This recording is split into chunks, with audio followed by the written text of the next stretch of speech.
It was one of the longest and passionate planning committee meeting in recent history. More than 500 residents signed to oppose the new development plan at 405 Essa Road by Sean Mason Homes. And over a dozen residents spoke against the proposed development during the last week's meeting. The resident body has also hired a consultancy firm to develop a plan to oppose the development.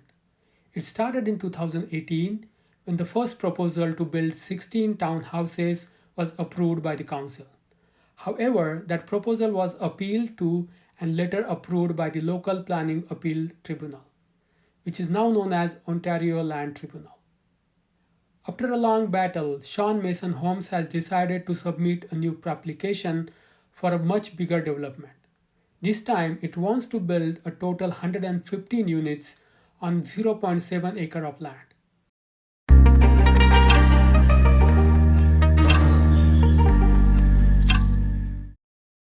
Please use the timestamps in the comments to navigate through the video. In the beginning, Mayor Lehman explained the process for the approval. As I mentioned, the subject of tonight's public meeting is to review an application for a zoning bylaw amendment submitted by Innovative Planning Solutions on behalf of Sean Mason Homes, 405 Essa Inc., for lands known municipally as 405 Essa Road, located in Ward 6. Members of the Planning Committee will be listening to the presentation and, of course, the comments received during the public meeting. We will not be making any comments or debating the item tonight. Members of the Planning Committee will have every opportunity to provide their comments when the staff report is considered by Planning Committee at a later date. Reminder, once an application has been submitted by the developer and deemed complete, under the Planning Act, the public meeting is the mandatory next step in the legislative process, and that's where we are tonight. So just as a reminder, property owner submits an application. It's staff's role to review the application and ultimately to provide a recommendation to council as to whether or not to approve it. And ultimately it is council's decision whether or not to approve or not a planning application, but the application is made by the property owner. The purpose of the public meeting, of course, is to provide the public with the opportunity to make comments on the subject application. So we just have the ward councillor ask any questions of staff after that, and those are questions of clarification. And that allows them, of course, to ask questions on behalf of residents who might not be able to attend the meeting tonight. Other committee members, including myself, can ask questions of staff via email after at any or phone or whatever we wish to do at any point before or after the meeting for further information. Any questions that are raised by deputants, by members of the public tonight, we don't do question and answer at a Planning Act public meeting, but all the questions are carefully noted by our staff and will be addressed in the staff report, which is presented at a later date to Planning Committee. Vanessa Simpson of Innovative Planning Solutions presented the development plan on behalf of Sean Mason Homes. As noted, my name is Vanessa Simpson, and I'm here tonight from Innovative Planning Solutions, planner on the proposed development for 405 Essa Road here in Barrie. Tonight, I'll be presenting the proposed development as it relates to the application for zoning bylaw amendment. The subject lands, shown here in red, are located on the west side of Essa Road, just north of Ferndale Drive. The site is approximately 0.27 hectares with 45 meters frontage on Essa Road. The site also has frontage on City View. The lands are currently vacant. As we all know, Essa Road is identified as an intensification corridor where density is encouraged. It's an area that has seen redevelopment and intensification in recent years and will continue to see redevelopment and intensification in the future. The neighborhood area shown here has a wide range of uses, which I really think speaks to that redevelopment and intensification that has been occurring over the years. The area does include a commercial plaza at the corner of Essa Road and Ferndale. There are varying residential uses within this area. You can see 2-story single detached dwellings, 3-story townhouse dwellings, 4-story walk-up apartments. There's approved 6-story residential buildings on the opposite side of Essa. And there's an approved 8-story mixed-use residential development just down the road on Essa. In addition, we also have Pratt's Gallery development that includes 4 6-story residential buildings. 2 of those developments have been recently approved, which I would just like to highlight briefly. 390 Essa Road is one of them. It's directly across the street from the subject lands. It's been approved for a 6-story apartment building containing 74 units, which is 220 units per hectare, and includes 7 affordable housing units. It provides a ratio of 1 parking space per unit with a reduced ratio for the affordable dwelling units. The second is 440 Essa. It has recently been approved for an 8-story mixed-use building, providing ground floor commercial and 7 stories residential units, containing a total of 194 dwelling units, equating to 387 units per hectare. It provides surface and underground parking with a ratio of 1 space per unit plus parking for the commercial uses. The existing land use designation is residential, you can see here on the left, and the current zoning shown on the right is an RM2 with special provision and holding provision.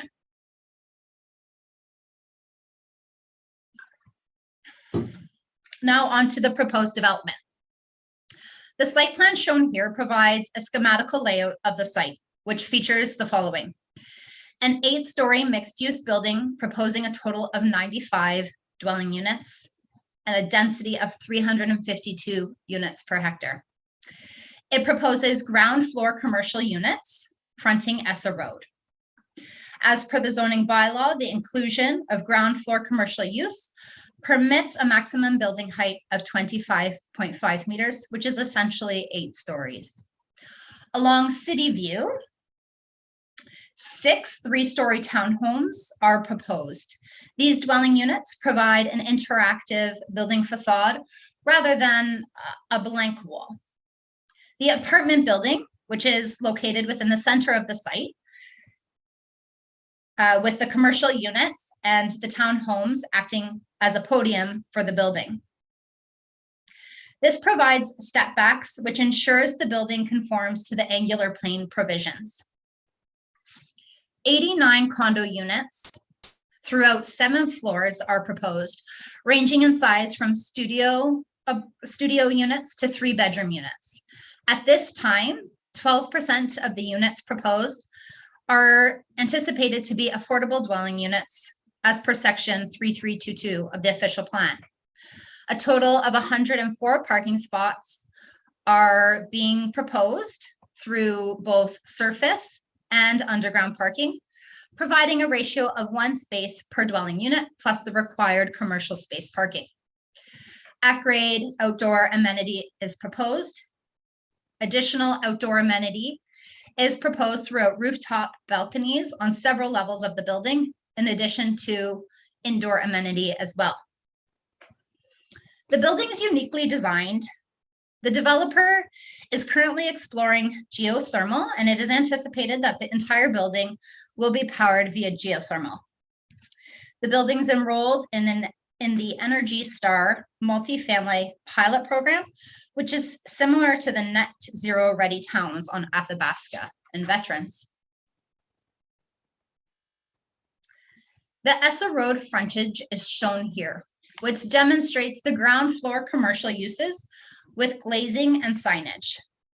The applicant was exploring accessory commercial spaces through live-work units. There is still an interest in this type of commercial space and may be something we further explore with staff. Centralized apartment building entrance is provided between the commercial units.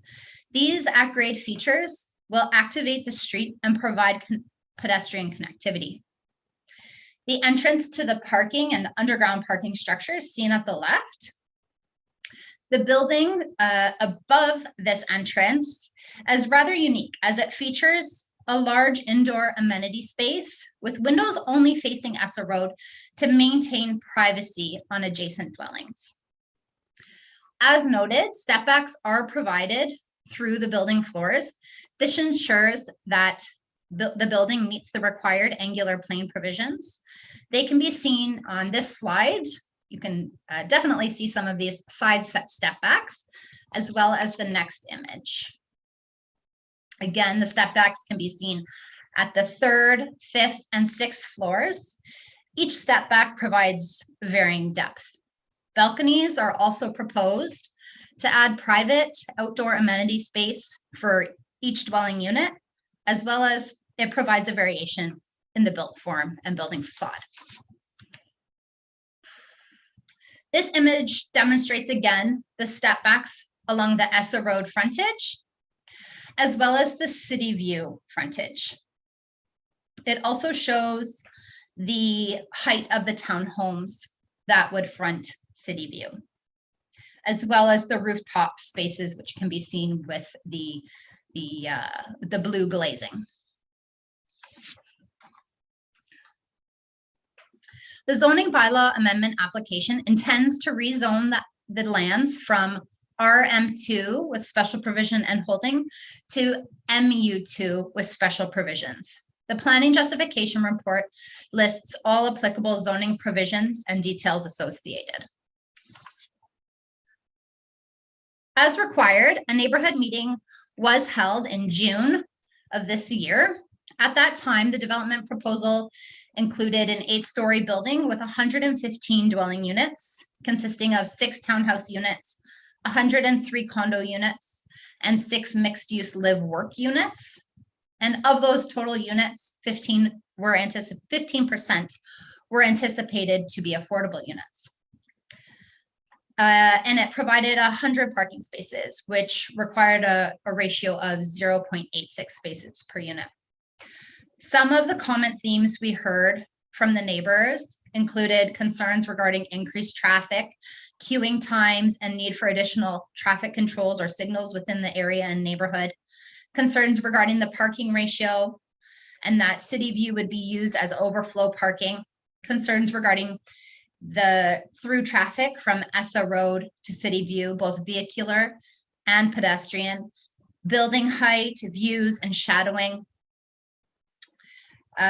There are concerns about privacy for the neighborhood, construction management, as well as commercial uses that were being proposed. These comments are all listed and addressed within the planning justification report.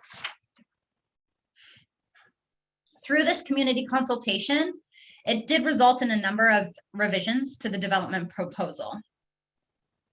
It included reducing the unit count to 95 dwelling units, which obviously reduced the density. We removed the live-work units and replaced them with ground floor commercial spaces along Essa, similar to that of the development at 440 Essa. And the parking ratio increased to 1 space per dwelling unit, plus the required commercial parking. In conclusion, the subject application proposes a development that consists of an 8-story building, providing 95 dwelling units in total, consisting of 6 townhouse units, which were 3 stories in height fronting city view, and 89 condo units throughout 7 floors. Again, it's anticipated that 12% of the units will be affordable housing units as per the official plan policy. Commercial use units are proposed along Essa Road, and 104 parking spaces are providing a ratio of 1 space per dwelling unit plus commercial parking. The development will provide an opportunity for cost-effective and mixed-use intensification that makes use of the existing services, infrastructure, and facilities on an intensification corridor. The proposed development is an appropriate location for mixed-use intensification within the city of Barrie. We understand that this proposal is a sensitive application and we are giving it serious consideration. I'm happy to address any of council's questions tonight as required. Thank you. Michelle Banfield, Director of Development Services for the City of Barrie, spoke briefly about the history of site and residents' concern. did want to spend a tiny bit of time on the history of this proposed development of the site. While the previous approval really isn't part of this public planning meeting, staff have heard so many comments from the residents in the community about the history of the approvals, and I just really wanted to address this quickly. So there was a 2018 proposal that that was recommended for approval by staff, and that was approved by City Council. That decision was appealed to the LPAT, the Local Planning Appeals Tribunal. It's now called the Ontario Land Tribunal if you're hearing different terms. But that decision, the LPAT made a decision to uphold the approval of City Council at that time. But in any event, the applicant has decided to proceed with another application, and that's well within the rights to do so. Staff always process complete applications, and that's what's happening right now. A public meeting is one of the first steps in the formal planning process. Although one step before tonight's meeting was actually the neighborhood meeting that was held back in June, with very well attended, with over 80 participants, including the Ward 6 councillor Natalie Harris, planning staff. I was there, the owner, the applicant, and their consulting team. At that meeting, we heard comments and questions about the impact the development will have on traffic in the surrounding area, some concerns about the insufficient parking, snow removal, and amenity areas provided, concerns about the location of the waste disposal area and associated odors that may come from that, concerns about the proposed height and the density of the building, privacy and shadowing impacts, and the ability for fire to service the building. We received some questions regarding the impact to the existing retaining wall along City View Circle, as well as concerns with the townhouse units and related parking that were proposed to front onto City View Circle, as well as some concerns about the connections between Essa Road and City View Circle. Concerns and comments surrounding the need for quality supporting studies and high quality architectural finishes, as well as questions about what types of commercial uses may be permitted. So the technical review is underway by city planning staff, as well as all of our internal departments and external agencies. The primary planning and land use matters being considered by staff at this time include compliance, as always, with provincial planning policy, the city's official plan, and a review of those intensification targets, the appropriateness of the proposed height and density and impacts and compatibility with the surrounding land uses, traffic impacts as a technical review based on the proposed increase in density on the site, just a bit more about the proposed land use change, as well as the justification and appropriateness of the requested site-specific zoning provisions. As always, all the comments that were received during the technical review process, as well as what we heard at the neighborhood meeting and what we hear tonight, will be included and addressed in the planning staff report. Will most likely be brought forward in 2022 for planning committee's consideration. So all submission materials, as always, and key dates, everything associated with this application are available for viewing online on the city's proposed development webpage under Ward 6. Alternatively, you can also contact the file manager, who is Michelle Freely, directly. Many residents spoke against the proposed plan. Melissa and her family moved from Brampton to Barrie last year. She wants the city to adopt smart planning policies. It's Melissa Caliste, and it's 42 City View Circle. Caliste. Thank you so much. Go ahead. Okay, thank you for this opportunity to present a petition opposing the current application for the development of 405 Essa Road. Let me begin by emphasizing we are opposing this particular application only. We understand and recognize the need to build a better community, as Innovative Planning Solutions says. Yet, 555 people have said they disagree with this particular application for development. We moved to Barrie from Brampton in 2020. Our family of 5 chose this area to grow and prosper. We purchased our dream home a year ago, and while we recognized that this area was going to grow, we assumed it would be developed through a smart growth strategy, that this future development would be in keeping with the surrounding neighborhoods on its doorstep. We were aware that 405 Essa was going to be developed. What we were not prepared for was this crass attempt to ram this application on this particular half acre. My husband and I came to the realization that we needed to do something a month ago. We needed to help show the city of Barrie and the applicant that this plan does not meet the planning department's Better Building Communities plan. If you look at the signatories on our petition, you will see that they originate from all over the city of Barrie. In less than 1 month, we had to put together at one of the busiest times of the year and in a global pandemic. You will see on the petition that many residents share our concerns about this particular application and recognize that it needs the pause button pushed. We have signatories from all up and down the Essa Road corridor, from Timberwalk, from phase 1 and 2 of the applicant's previous build. People from the neighborhood behind, from the streets all around this proposed development. Of particular note are the signatories from the Essa and Athabasca area, who are a group of residents who are currently impacted by this applicant's ongoing building and have had their lives disrupted by this applicant's project. The residents of Athabasca and Essa remain concerned with issues such as lack of parking for the building, potentially resulting in dangerous accessibility issues off Essa Road and access to their homes being blocked by cars parked on the street.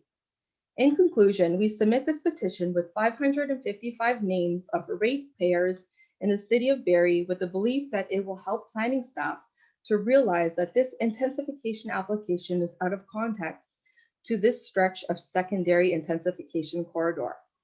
We are appealing to the planning department to oppose the current plan of development for 405 Essa. In addition, we hope the mayor and council will see their constituents oppose the dream-destroying reality and this out-of-context application brings to our city. Anne Lamarca lives next to the proposed site. She is a single mother of 2 teenagers. One of her sons has low-functioning autism. She said it will be a financial burden on her as she will have to hire a geotechnical engineer firm to access the house. My name is Anne Lamarca and I live at 21 City View. 405 Essa Road is a property directly next to my home. I moved to City View Circle just over 21 years ago. I chose this area because it is a quiet neighborhood, but I recognize, as all of us do, that our neighborhood was and is still changing. Through the last nearly 6 years of dealing with this applicant, we were never opposed to the development of this land. I, like everyone, understand and recognize cities' need for housing and density.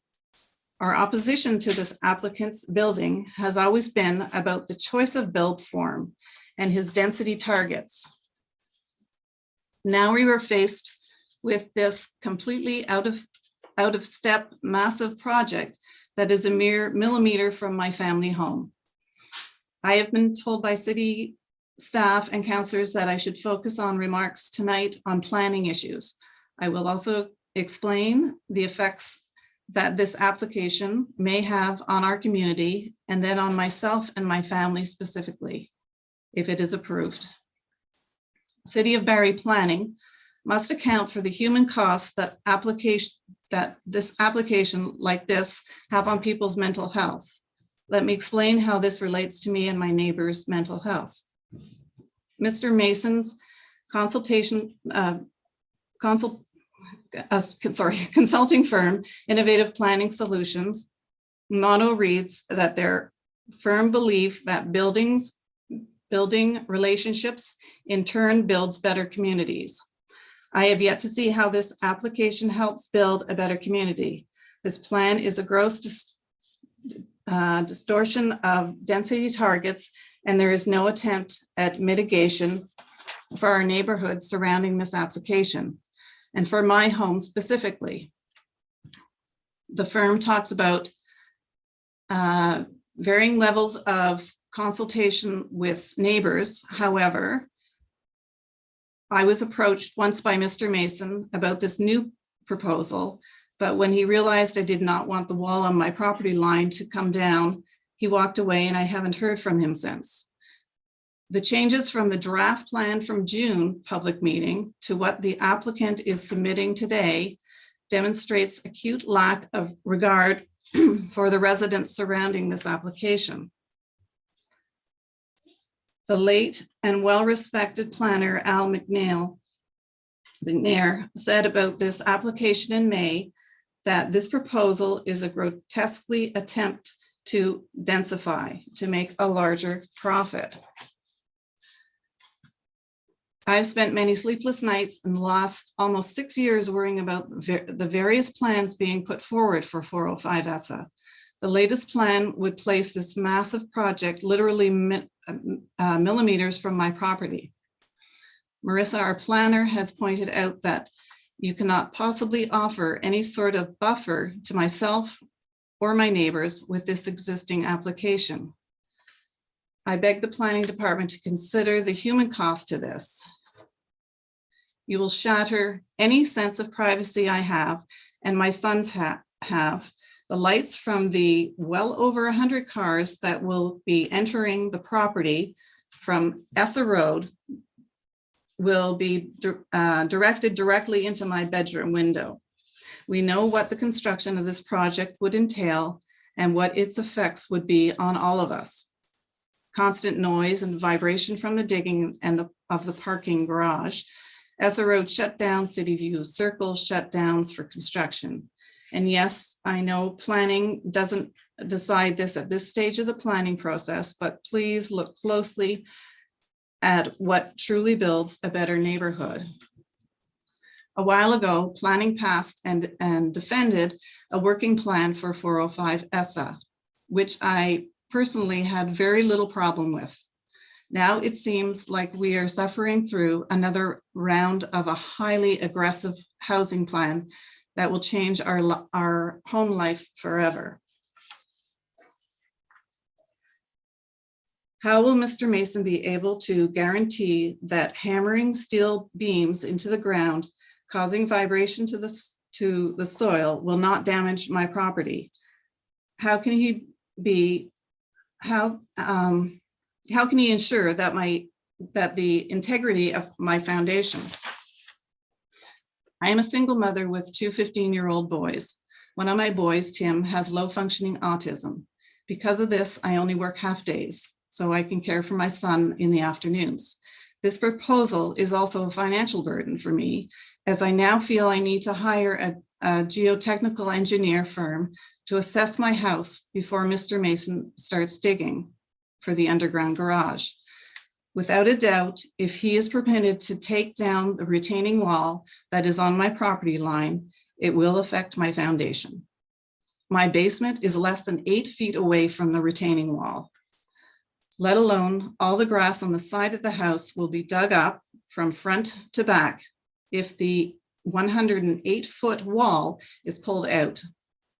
The wall is one of the main reasons I purchased my home. In the fall, the wall and fence are covered 13 feet high with beautiful red foliage, and our family photo is taken in front of it each year. In the summer, it is a delightful sea of green. Further lack of parking and increased traffic noise directly abutting our home will adversely affect me and the family. Looking at the garbage collection for this application beside my property, if passed, as well as all the traffic in and out of the application, will travel right along my property line at who knows what time of day or night. Also, with so many units, the chance of vermin to be attracted to the waste is a real danger to my family. We have already witnessed garbage being tossed into the storm retention pond area this past spring, ending with calls to the city to get this cleaned up. These are very real concerns that we are living with if this plan is passed. The entranceway is an extremely dangerous entranceway with vehicles speeding through to the less than 100-meter away intersection, and certain problems with left-hand turns exiting this application, as well as right-hand turning onto Ferndale. Without a doubt, collisions will literally end up in my backyard. Once again, I beg the planning department to look carefully and clearly at this plan. I beg our council to consider this devastating impact on me and my family and all of my neighbors. Lastly, to the planning department, I am so hopeful they will recognize what makes for a good planning, what fits and works on this land, and how city density along Essa Road has already changed. This application does not fit. I hope and trust city planning staff will see that there are so many valid concerns with this application and that will have a devastating impact on me and my neighbors and our community. Mr. Mason had his opportunity to build this type of build form at other locations, but chose not to. I'm so incredibly hopeful that planning will see through the applicant's plan that offers a thin justification to build this massive project, literally millimeters from my home. Help us and help Barrie build smarter and stronger than this. Thank you. Wayne Duchette raised possible noise pollution concern due to the proposed site. It's Wayne Doucette. I live at 75 City View Circle. My concern this evening that I'd like to discuss with you is noise pollution. At 405 Essa, there will be a considerable increase in noise volume during the construction, after which it's completed. There will be increased noise pollution due to the increased density of the building itself and the increased traffic flow. But by the time that happens, it's too late. It'll be done. I want you to consider that moving forward. I've reviewed the study online for 405 road noise opinion update dated October 12th, 2021. In this report, there is a recommendation that there be a clause added to the purchase agreement that states, and I'll put this in layman's terms, you will have to keep your windows closed and the air conditioning running in order to be below the recommended noise levels for good health. This is a waiver that will be signed by potential purchasers. They have the option not to purchase. What about our neighbors? What about Anne? They did not have this option. She was never offered this waiver. She doesn't have any recourse. What about the people in phase 2 who may have purchased with the understanding that phase 3 or 405 Essa would just be a dozen or so additional townhomes? Now they will also have an 8-story building with arm's lengths of their property. They didn't agree to this. They may not have purchased if there was full disclosure. This building is being built millimeters from Anne's property line, and it is of grave concern. Back to the noise pollution issues. There are 3 top reasons for noise pollution. The first is traffic. With all these units being put in, and most people know that you have at least 1 car per resident, in many cases 2 vehicles. So that traffic is going to increase with this intensification project. The second reason for noise pollution is construction. There'll probably be 3 or more years of construction noise that Anne and phase 2 will have to endure. They will not be able to open their windows on a beautiful day due to construction noise, and also battle the dust that comes with construction. The third reason for noise pollution is population density. With over 95 units within millimeters of Anne's property and the structure proposed at 405 Essa, in phase 2, it looks even closer.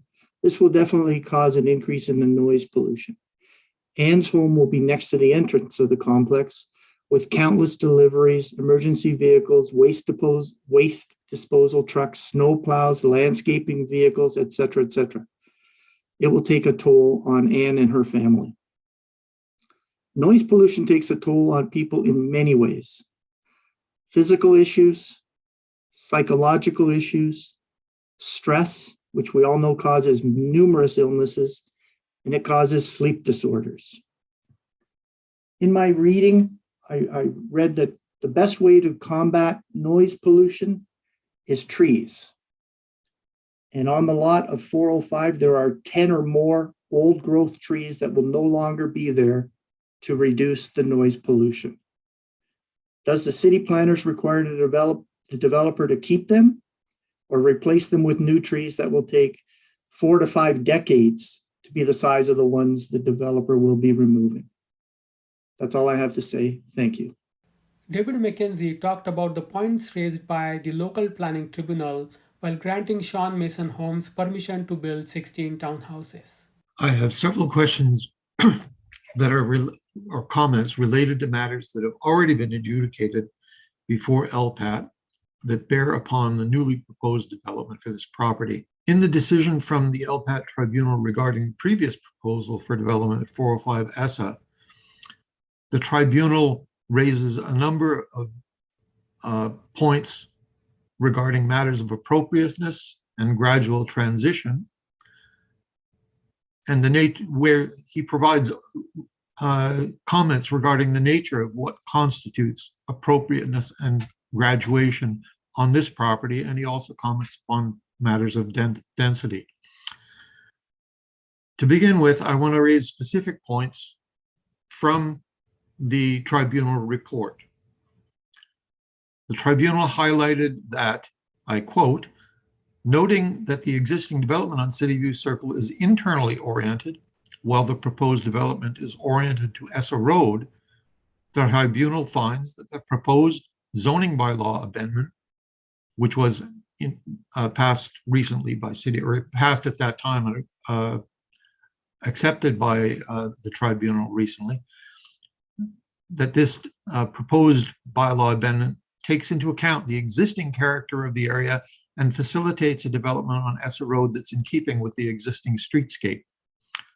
However, this new proposal does not remain solely oriented towards Essa Road and would have entrances onto City View Circle. This is not in keeping with the existing streetscape, and as others tonight will mention, creates serious issues for City View Circle residents. The tribunal goes on to find that the scale and physical character of the proposed development will be compatible with and integrated into the surrounding neighborhood. This is in great contrast with the existing proposal, which, as has been mentioned already, Al McNair, a noted planner of many years' service, has characterized as a grotesque attempt to densify. We agree with this characterization. Ms. McLaren, Carlissa McLaren from the City Planning Department, in her testimony in the form of an affidavit, I believe, to the tribunal, also stated that, I quote, the proposed holding symbol requires the execution of a site plan agreement to address design issues, including building orientation, placement, design and materials, landscape buffering, site servicing, access, and parking. The tribunal found that this ensures conformity with the city's official plan policy 4.2.2.4D and encourages the maintenance and improvement of the character and appearance of the streetscape and residential area in which the subject property is located. However, we are not at all confident that the use only of a holding symbol and a site plan agreement could address design issues associated with this new proposal. As you will hear, some issues from the Phase 1 development remain unresolved even today, many years later, and such matters might be difficult or impossible to manage effectively under a site plan agreement.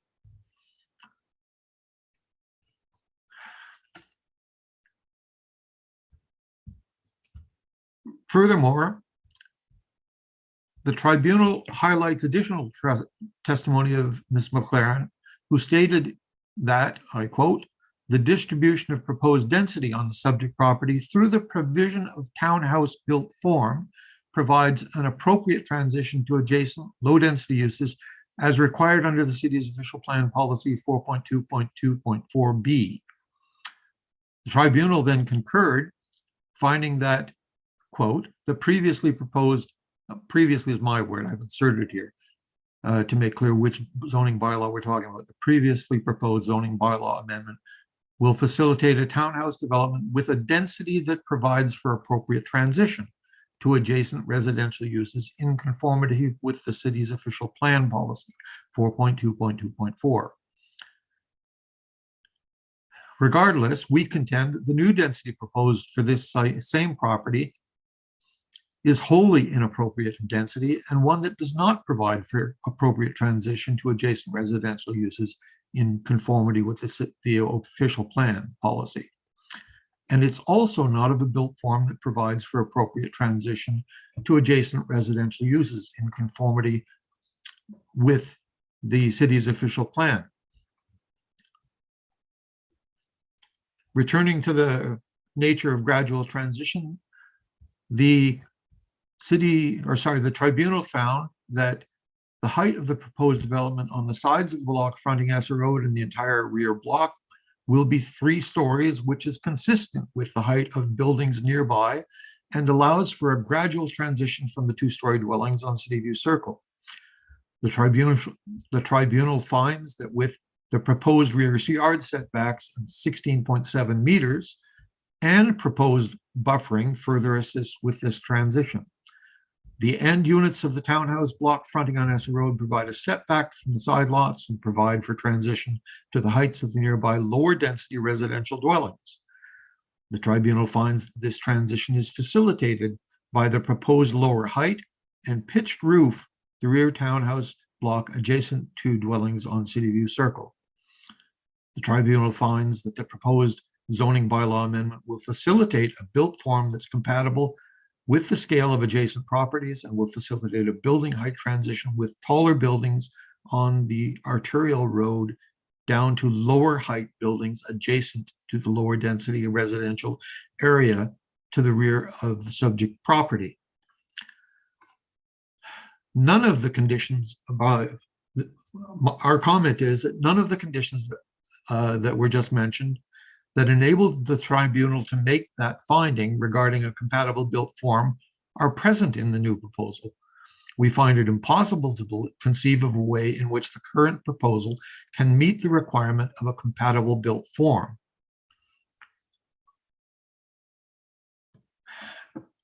Again, as is stated in section 39 of the tribunal's findings report, quote, in her testimony to the tribunal, Ms. McLaren opined that the proposed zoning bylaw amendment conforms with the city's official plan policy 4224B, which requires the graduation of densities and buffering where medium or high density uses abut low density development. I point out that this new proposal does not graduate densities or provide suitable buffering and may in fact make such buffering impossible. The density of intensification proposed for this property is approximately 352 units per hectare. That's 95 units over 0.27 hectares. How can this be seen as meeting the requirement of for graduation of density when the residential density on City View is approximately 26 units per hectare? And for phase 2 on the other side, in the 50s.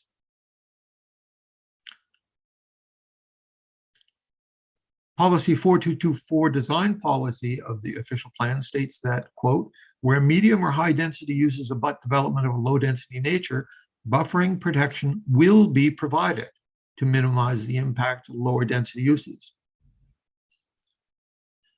We have questions here. Does will be not mean that this is mandatory for the development to proceed? As we've already raised, this proposal provides for building to within about 10 millimeters of the lot line adjacent to 21 City View Circle. What forms of buffering would be acceptable in this case, and to what extent, height and extent of coverage of this boundary? The same policy states that density should be graduated where possible in order to provide for integration between adjoining residential land uses. The use of the word shall, in our view, implies that graduated where possible is mandatory. Does instead, where possible, mean where possible by making changes to the proposed plan that does not meet the requirement of graduation? Or does it mean where possible according to some determination solely by the planning department? Or does it mean something else? Furthermore, if it is at the determination of the planning department, what would make graduation impossible? And I think the question of what is impossible is very relevant here. There are lots of other proposals that could have been advanced. And I think that there is a requirement to make things possible. In connection with density, we would request current city statistics regarding the density level along Essa Road intensification corridor compared to the 50 units per hectare target for the entire corridor. We would appreciate having someone quantify how approving this proposal, which involves a 0.27 hectare property, will incrementally and, more importantly, materially support the achievement of this target. In the November 21st, 2021 issue of Barrie Today, reporter Bob Bruton writes that, and I'll insert the word Sean, but he says, Mason says that this project went from 16 townhouses to 115 units after city staff reminded him this was an intensification corridor and this is where residential density should be located. Purely as a matter in the interest of transparency, we must ask if this is true, and I won't not claim that it is. This is merely Mr. Bruton's reporting, okay? But if this is true, who from the city has advocated this higher density proposal and why, especially when the first development proposal has already been approved by LPAT? In summary, I think you should be able to see from the comments that I've made primarily about the LPAT tribunal report, okay, the tribunal went out of their way to place a lot of context around what was relevant in making its decision to approve something that it felt was compatible, graduated, and compatible, and of an appropriate density for this lot. I don't think any of this, I think that should inform any future decision. Thank you very much. Other residents raised concern about a green and livable city while opposing the proposed development. My name is Frances Hackborn and I live at 44 City View Circle, and I have two separate concerns I'd like to bring to your attention. The first one is a concern with stormwater. The stormwater management pond on City View Circle was designed over 30 years ago and likely to a different standard or code than is used today. Is the stormwater management pond still compliant under the current rules and regulations of the Ontario Water Resources Act? Minimal green space will be left on the property, which will significantly increase the volume and flow rate of stormwater runoff into the system. Will these changes increase the risk of flooding in the pond and to downstream properties, such as the homes on the north side of City View and the homes in Wildwood and Timberwalk neighborhoods? Have any low impact development mitigation measures been proposed for the development, such as bioswales, rain gardens, or infiltration galleries? With climate change predicting higher intensity rainfalls and more frequent severe storms, we are concerned about the ability of the system to handle increased rainfall from the environment with the increase to impervious surfaces. As per the Government of Canada Climate Data website, the average August monthly rainfall recorded at the rain gauge at the Barrie landfill from 1981 to 2010 was 94 millimeters. In August of 2020, the rainfall recorded was 189.8 millimeters, more than double that previous 30-year average. And there were several other months that also had double of the average. My second concern is related to tree removal, which was mentioned earlier, and that there are at least 10 mature trees on the property of 405 Essa Road. Has an environmental impact assessment been completed for the current proposal? Have any species at risk been observed nesting in the trees on the site? Is it possible to leave some trees in order to preserve habitat and privacy? Once again, the impending climate change we need to adapt to a much warmer climate and more variable and extreme weather events, as evidenced this past weekend. Mature trees take decades to grow. We need to protect tomorrow's urban forests today. Good and responsible urban design recognizes that urban green spaces and trees are crucial to mitigating the effects of climate change and any associated costs. The City of Ottawa prepared a comprehensive document on intensification and climate change and recognized that if denser, multi-dwelling unit homes are built, they need to be designed with a design for nature approach. This will result in a lower climate and ecological footprint and better sustainability. Design features should include ample front, side, and rear yard setbacks to sustain the growth of mature trees. Please note, none of these features is included in the latest proposal. Planting small, immature trees is not the answer, as witnessed by the continual replanting of trees along Ferndale between Essa Road and Ardagh Road. By removing the mature trees on the back side of the lot and the removal of the boulevard tree on City View Circle, the planned development would be actively working against the urban design guidelines for Barrie's intensification areas, which promotes tree-lined streets. Given the time it takes to grow large, mature trees, any newly planted trees will likely take our lifetime to gain the same size. Margaret Ellis talked about the impact on traffic of having 100 more cars on the street. She said the original approval of 16 townhomes is appropriate for less than acre land. I'd like to speak to you on behalf of the concerned citizens of Barrie. As a group, we do agree with intensification. We understand that it is the plan for growth in Barrie. However, a proper look at the impact this intensification will have on the traffic in the area needs to be considered. Contrary to a belief that this is a City View Circle problem, this is a City of Barrie problem because of the traffic issues that will ensue if this proposal is to go through. Consequently, a traffic study may not fully explain what we, the residents from surrounding neighborhoods, have come to know. We would like to highlight some of our observations and concerns. The traffic study submitted was conducted on Thursday, February the 14th, 2019. Although projections have been made from the data, significant changes have already occurred and a new, more thorough traffic study should be conducted so that an informed decision can be made as it relates to traffic in the area. It has been noticed that a traffic counter was placed on Ferndale and Stroud earlier this year, but we don't see any mention of traffic counts from that.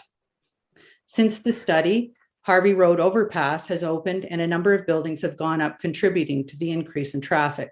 A number of projects have been approved. One is near completion. In fact, it's the 4-story at the corner of Essa and Veterans that wasn't mentioned by Innovation Planning Solutions. And in fact, there, as has been mentioned before, there are 4 developments within 400 meters of Essa Ferndale intersection for a total of 510 units, all needing access to Essa Road. It is unknown as to how much more traffic the 405 commercial spaces will also generate. Since it is unknown what kind of traffic intensification will bring to the intersection and area, does a traffic study encompass our concerns? Residents have already noticed the increase in traffic around the area and the difficulty in now exiting and entering Stroud Place and the side streets along Ferndale and Veterans Road. The line of cars up and down Ferndale and Veterans has increased over the past year, sometimes causing pedestrians to take risks crossing the road. The proposed entrance and exit at 405 is directly across from the plaza's entrance and exit, causing a potential increase in cross traffic. Also, there is only 135 meters to get across 3 lanes to turn left at Veterans and Essa Road. In order to alleviate traffic issues, the city has in the plans to give us a right turn lane at the corner of Essa and Ferndale. How does this fit in with the entrance and exit from 405, only 135 meters away? This busy intersection is also a place where many young children and their families use to go to and from school, from Trillium Wood School. The 390 Essa Road development is also across from 405. Again, remember, all 4 developments will need access to Essa Road. There's no space left to widen Essa Road. So will the city consider what happens when the Essa 400 exchange construction occurs alongside the other developments in a short 5-kilometer range?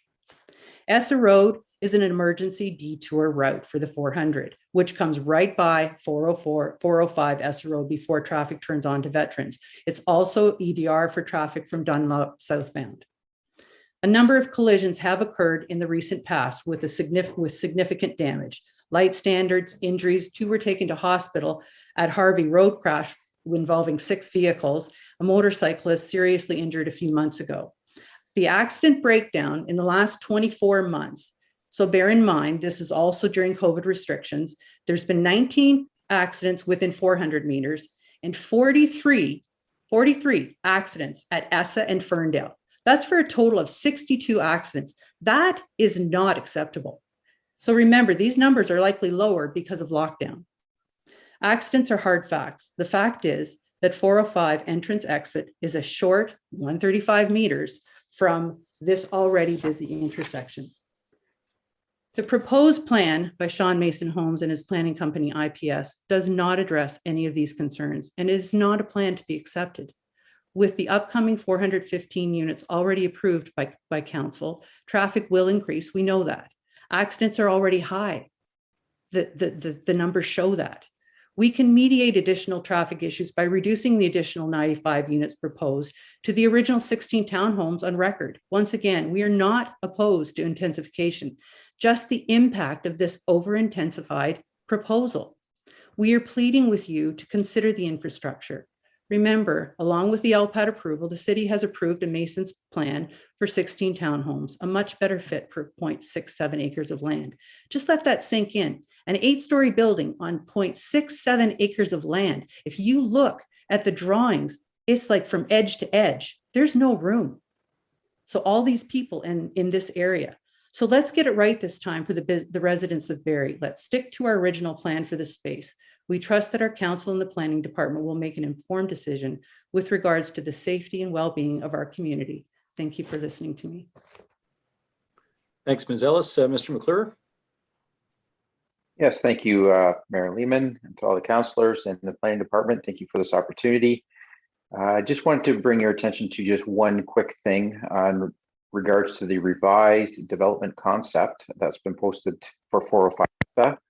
Number 5, the servicing report. I see that it was revised in July 2021. And I just want to bring your attention to section 4.3, which is on page 2 in regards to fire services.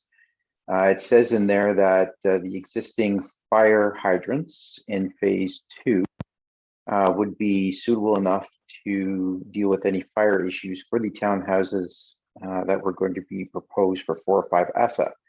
However, there is nothing there in regards to the 8-story apartment building. And I guess the questions will be is how is the fire services going to be able to service that Essa and, or sorry, at 405 Essa, and also to take into consideration as well as that the proposed plan would be 1 story higher than any entry office. And that will be it for me. So thank you for your time. Hunter, who worked in the construction industry for 37 years, said that Sean Mason Homes does not have the experience to take on such big project. My name is Ian Hunter. I'm a 21-year resident of Cityview Circle. Thank you for allowing me to speak to you this evening regarding the proposed revisions to the development at 405 Essa. I'd like to focus tonight into 2 areas. The first is relevant experience. The second will be the reports that were issued for both the 2017 and 2021 applications. So relevant experience. I've worked in the construction industry for 37 years now. The last 21 after I emigrated to Canada with Canada's largest general contractor. More and more our clients and the municipalities in which we work are asking us to demonstrate real and relevant experience before we're engaged to construct any building. The proposed building at 405 Essa looks, in my opinion, to be a complex structure which will require detailed engineering input and experienced large building construction professionals to build this to ensure that it's built to meet the OBC, the requirements, the specific requirements of the City of Barrie, all other AHJ authority having jurisdiction requirements, and that it's built fully in accordance with structural, architectural, and any other engineered drawings. I've spent some time researching the portfolio of Sean Mason homes, and the experience to date is predominantly 2 and occasional 3-story townhomes. The jump to an 8-story building with underground parking is colossal in terms of the experience required. I would ask that city staff ensure that as part of the development approval process, that they ensure the builder has the necessary knowledge, training, and experience that is required to undertake a building of this magnitude. My second area is the reports. I haven't dealt with these in any particular order, and some of them have been touched on before, so I'll shorten up where they have been touched on before. The arborist report has not been updated for 2021. How will the 4 mature trees behind the retaining wall, shown in 2017 as required to be preserved, now be protected? I think the plan will change and they will now be demolished or removed, whatever the correct terminology is. The functional servicing report 2021 covers several areas: firefighting, the hydrant location of 100 meters to the nearest one has already been discussed. I won't go there again. There's no discussion at all in that report regarding access for emergency vehicles, in particular the fire truck. How is that to be addressed? Sanitary sewer doesn't discuss the reduction in capacity of the city infrastructure. Stormwater being discussed at length already, but again, just pushed away as being nominal change, no calculations required to demonstrate. The architectural checklist, which I assume when you say no means that you don't have to produce an architectural archaeological report. There's no indication of who filled in the ministry form. It's just a series of check boxes. Was this an expert in archaeology that submitted that form? The traffic report. The report appears to be based on traffic counts from 2019. Since then, the Harvey Bridge has opened. I, in particular, have noticed a huge difference in traffic exiting City View onto Stroud and ultimately onto Ferndale. The wait times at that intersection are noticeably different from a year ago. The word accident doesn't appear anywhere in the traffic report, yet we all know that Essa Ferndale is a known accident black spot. Perhaps this whole functional servicing report should be rejected and revisited to give a whole holistic account of reality. Construction impact to the community report. I don't know if this actually exists, but I think this would be a good idea for the city to request of Sean Mason Homes. How is your operation going to impact the residents in the area? Snow storage report, missing in 2017, also missing in 2021. Is there a plan? If not, one should be developed. Geotechnical, subsurface water collection. So by that, I mean the water that is collected at the foundation level of the building by the weeping tile system. Is this planned to be discharged to the storm or sanitary water sewers? And is any treatment required before this happens? A full hydrogeological report should be prepared on the water with samples taken to verify the water quality. Construction phase. How is water from the construction phase managed to ensure sediment doesn't reach the Lake Simcoe watershed? Shadow study, part of the architectural drawings. There has to be an error here. The shadow doesn't move from one time of day to the next. This should be rejected completely. The architectural renderings show a skewed view of the building. The north side of the north side of the building. Why is 21 City View shown with its foundation level at the second floor of the building, of the new building? This is to make the 8-story building look less imposing. And just to conclude, reports overall. The reports appear to be lacking in detail or are missing completely for the proposed development. I trust that the city will ensure all reports are produced or updated, reviewed by the appropriate in-house or external expert prior to being accepted. Thank you very much for your time this evening, for listening to me. Stephen Twist also raised question about construction of so many units on small piece of land. Hi, my name is Stephen Twist. My wife will be off camera this evening. I live at 38 Cityview Circle. My family and I reside 23 meters from the proposed 3-story and 8-story development that is being discussed this evening. I will be speaking not only for myself, but on behalf of my family and our other residents in our community and city that did not feel comfortable speaking in front of council and in a public forum. For those residents that did not present this evening, I'm sorry, I'll try to be as eloquent and as prepared as you were, and it'll be a tough act to follow. Well done, everyone. We would like to make it clear that we are not opposed to the development of 405 Essa Road, but we think that an appropriate and sensitive transition to an existing 30-year-old low-density neighborhood should be addressed and merit an open discussion. First, I'd like to address the comments on the planning justification report submitted by Innovative Planning Solutions regarding the previous applications that were submitted for approval on Essa Road. It was stated that 390 Essa Road is approved for 6 stories, which is a fact, but it was not mentioned that this property is 30% larger than 405 Essa Road and is only approved for 220 units per hectare. The applicant is asking for 352 units per hectare on the subject lands, which is a smaller lot that is less than 1 meter from an existing 2-story home that is below the grade of Essa Road. It was also mentioned that 440 Essa Road is approved for 8 stories, but this land is on 1.24 acres. That's twice the size of 405 Essa Road.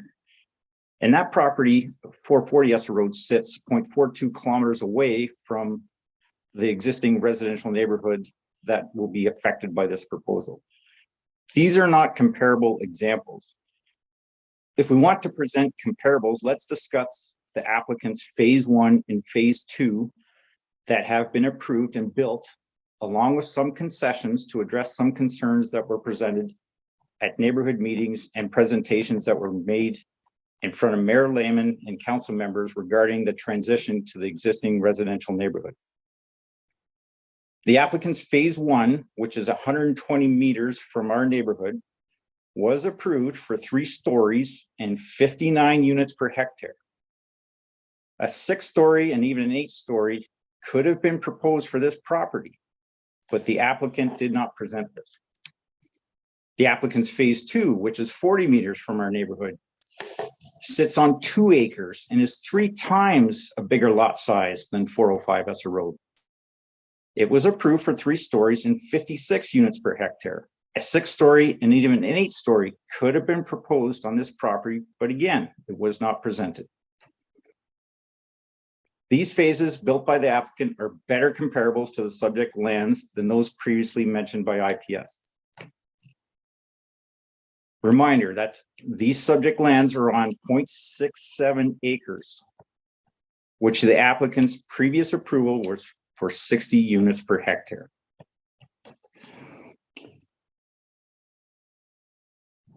Next, we'd like to mention some concerns and questions that we have that some may have been previously mentioned, but I'll try to give it a little bit more context. Privacy of the existing residential neighborhood. Both front yards and backyards. Due to the subject lands being at a higher grade than Essa Road, all buildings will appear taller than stated at the City View Circle street level. Councillor Harris, thank you for taking the time to meet with some of us to experience this drastic visual difference in grade. Any building on subject lands would tower over the existing neighborhood, and there will be no privacy on front yards and backyards. On the applicant's previous approved proposal, some of this was addressed. There was a 2-meter high fence that was to be constructed along the existing 3-meter high retaining wall. All the mature pine trees on the subject lands were to remain to provide buffering, and privacy. All windows on the buildings were to be facing Essa Road and the stormwater retention pond. None would be facing the front yard or backyards of the existing residents. With this new proposal that is being presented, all of these concessions have been removed. Why? Our next concern is the transition and integration height. On the applicant's previous proposal, he conceded to reduce a 4-story unit to a 3-story, and that 4-story was purposely set back close to Essa Road, with the end units having sloped roof to make it appear as 3 stories. All these height concessions were removed with this new proposal. Why? Access to City View Circle. The planner's previous comments on the previous proposal stated that the applicant cannot access City View Circle without city's permission, as the retaining wall is city property.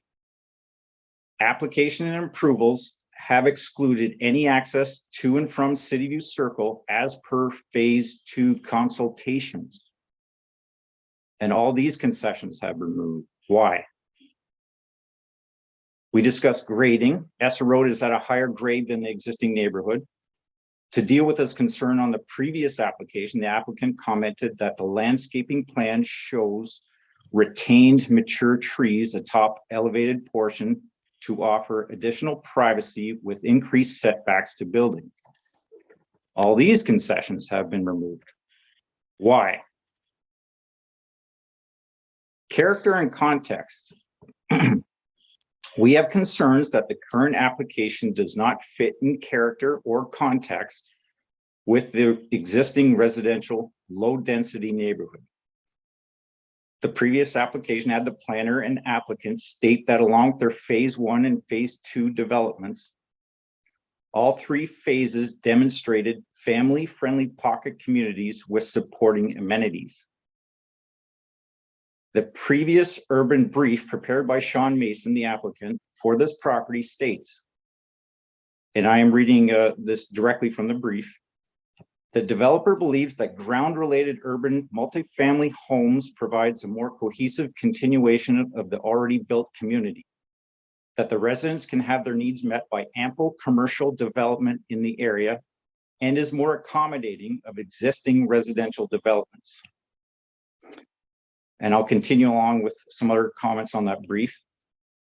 Reciprocal arrangements with the 2 neighboring condominium corporations will allow shared access and use of all the parquet facilities in the community, with Phase 3 proposing a large open space for active play in all seasons, with a landscape and board fence border on the 2 sides abutting existing residential communities.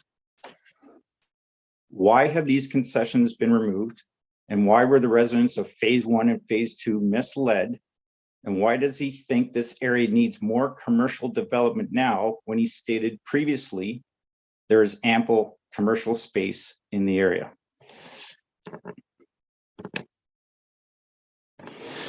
So I'd just like to move on and remind everyone the comments regarding transition on the staff report regarding the applicant's previous proposal for 16 units, 60 units per hectare that was previously approved. Some of these comments were presented previously by Dave McKenzie, but I'll just quickly go over them again. In that staff report, section 85, I'm going to read directly from that.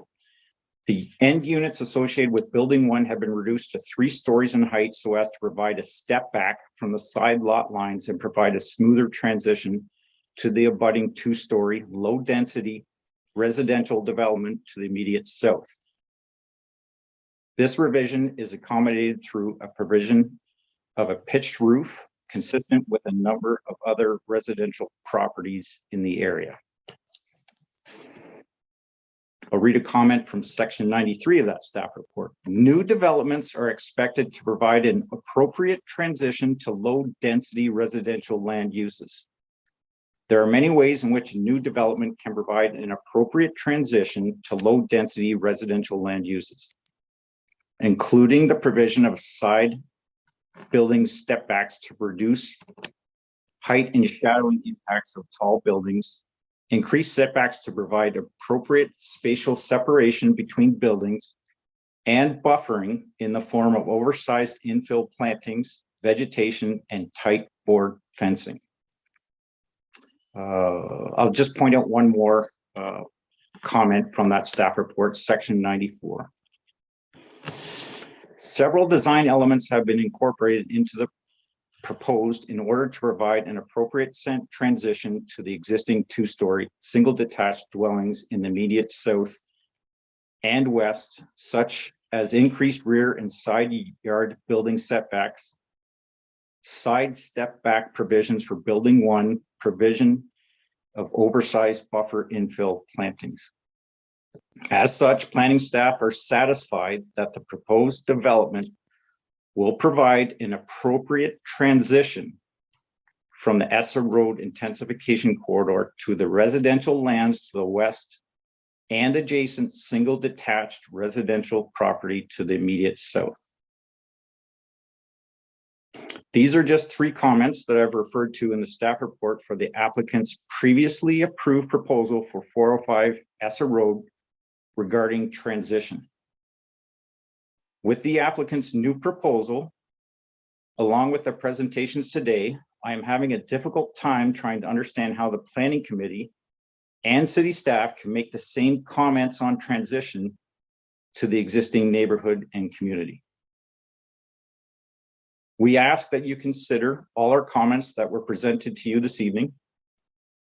Please ask questions about sensitive intensification, transition, integration, height, grading, how many mature trees will remain on the property, buffering, traffic, privacy, character, and most importantly, the aggressive context of this new proposal.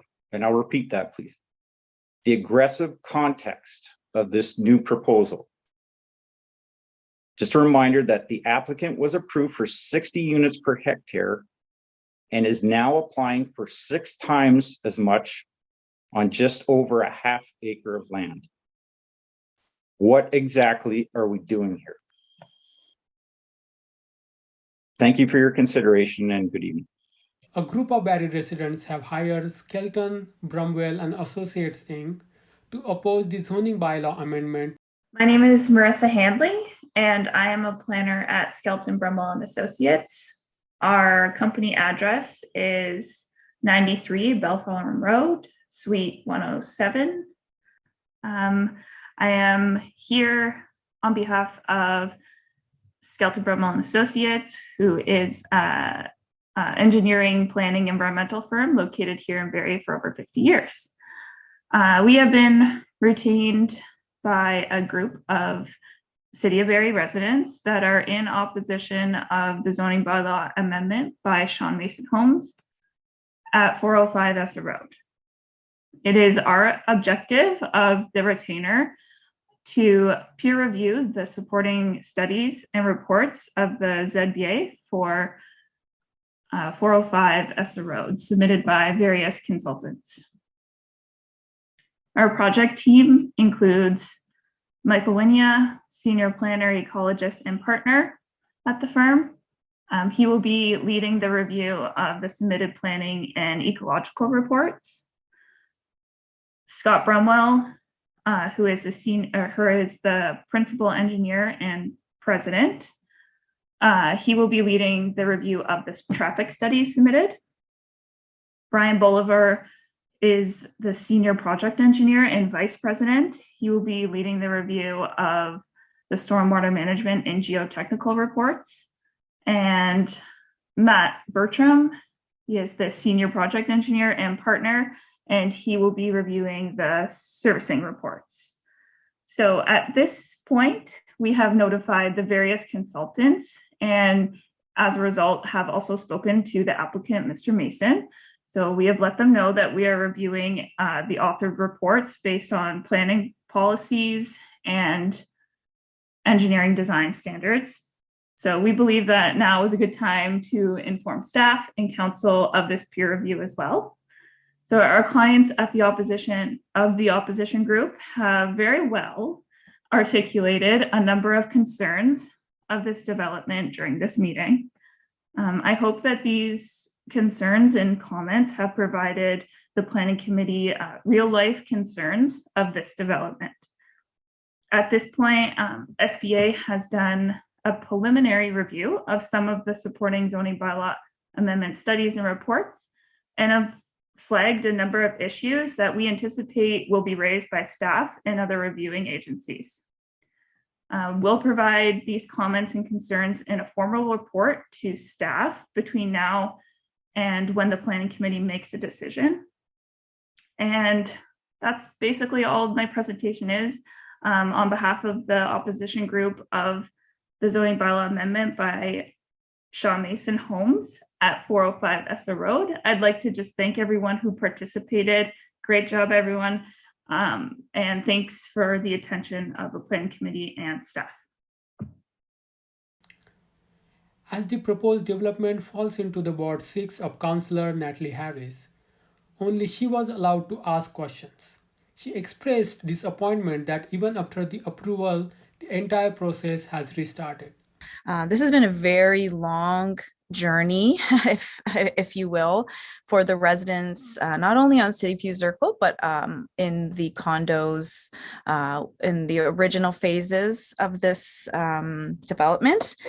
And it's interesting because the first proposal with just the townhouses, like we've already mentioned, had gone to LPAT, and it was ruled that it was fitting and appropriate to that area and would blend in well with the City View Circle single homes there.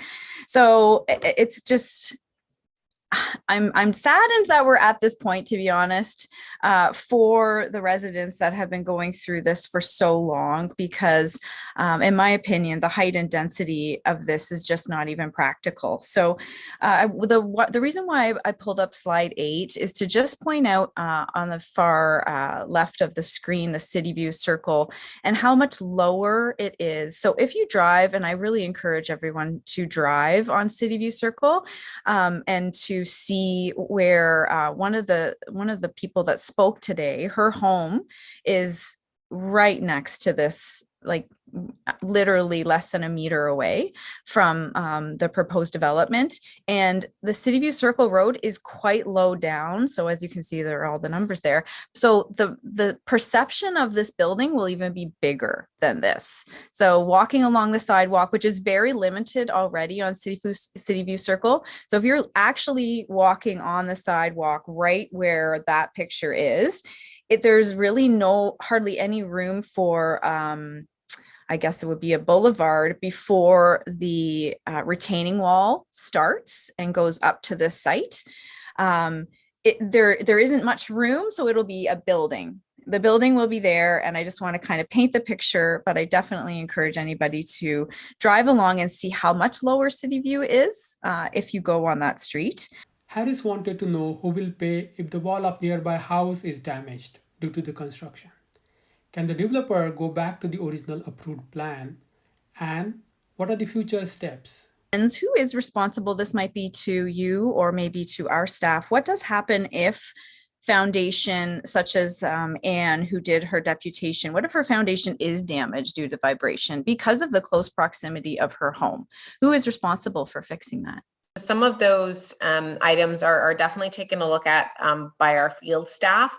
If and when an application gets approved and moves through the approvals process, the work in terms of construction, management, all kind of filters over to our field staff. And there are many times that there are many things that happen that the field staff will go back to the consulting engineers that are working on site and require that they rectify kind of almost anything that would happen on an existing property. Understanding it's frustrating for residents, when they are experiencing some of those impacts of construction, but definitely we loop back with, as I said, the consulting engineer on the site, and then they would take a look at what's happening, and if it actually is related to the construction, then they kind of take care of it through that way. Could Sean Mason Homes go and still use the previously approved 16 townhouse application? Through you, Mayor Lehman, to Councillor Harris, yes, the planning, the original approval is still on the property. And while that was a land use approval, the applicant would still need site plan approval to build that. But that approval is valid, remains valid. We had a built form that was approved and very compatible with the surrounding built forms. I would just like some more, in writing report as to why such a drastic increase in height and density has been made, especially after the LPAT review was done. It was such a long process, and the residents surrounding have come to accept that was what was going to happen. The townhouses were going to be built. Because really, when do we say enough is enough with respect to, I'm just even concerned for this feedback as well for the people that live in phase 1 and phase 2 of the Mason Homes townhouses on Essa Road. I put myself in their shoes as well. I'm buying something because I think there will be townhouses in the remaining lots. And now we have a proposal for an 8-story condo. Maybe it's time, and I'm going to do some thinking about this, but to have planning committee develop a policy that includes clear language, and I'm reading from my notes right now, that requires subsequent phases of a development be reported at the beginning of a large development. And require the builder to keep their word so that when purchasing homes in initial phases, the purchaser knows what will be built in the empty space, or be clear that there are no promises to what built form will be held in the future. I do believe, and it's been said that people that have purchased on Essa Road and the townhouses that are there were told that this wasn't what was going to happen. So I think it is warranted and a valid request for my question to be answered about why. Before, obviously, dollar signs are in front of what my front thought would be. You're a builder. Builders need to make money. That's what they do. But this just doesn't fit into the built form. Please, I'm asking all planning committee, drive down City View and see how close that one house is next to this development. And my question would be, what do you think if you lived there? So I guess I'll give the applicant the opportunity to answer the why question. Sure, yeah. Why come back with so much more density? So I'll make a few comments, but sorry, through you, Mr. Mayor. I'll make a few comments, but again, we'll provide it in writing as well as mentioned by Ms. Banfield. We do provide that comment matrix. So the original application was submitted in 2017. A considerable amount of time has passed since that application was made. It obviously went through city process for approval, and then through the LPAT process for final approval, which it received in the more recent year. So given the amount of time that has passed, and given the other approvals for mid-rise buildings along Essa Road, consisting of 6 to 8-story either full residential buildings or mixed-use buildings. Considering those approvals, this site is a candidate to reconsider the development proposal that has been approved and that could potentially be approved for this site. So, it's kind of time and what has happened in those years and where we sit today with the developments that have been approved along the Essa Road corridor. So I think that's just a little bit about the why. And given, phase 1, when phase 1 of Sean's site at Essa was constructed and built and approved, it was the first project on the intensification corridor. So this was something very new to everybody. And there has obviously been an evolution since then to where we are today with 6- and 8-story buildings being approved in multiple locations. Okay, thank you. And through you, Mayor Lehman, again, I just want to make clear as a clarification that what hasn't changed are the homes on City View, and especially the home that's right beside this building. So I would like you to also include in your comments and to my question about the why is how much consideration has been made for the well-being of the residents of City View, and especially the resident that lives right beside this application. The public meeting was just the beginning of a long approval process. We will keep you updated as the story develops. Thank you for watching. Goodbye.